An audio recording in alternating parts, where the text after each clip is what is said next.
Happy Cinco de Mayo.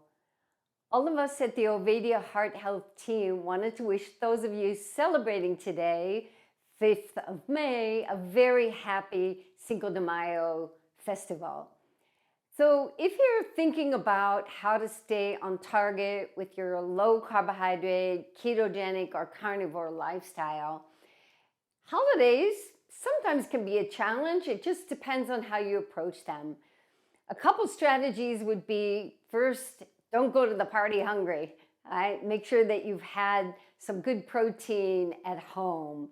If you're looking for things to order once you get there, think protein first or protein forward. One of my favorite dishes is carne asada. I just love the way that's cooked. Also making sure or trying to sort of keep your carbohydrates consumption lower would be to put your carbohydrates at the end of your meal.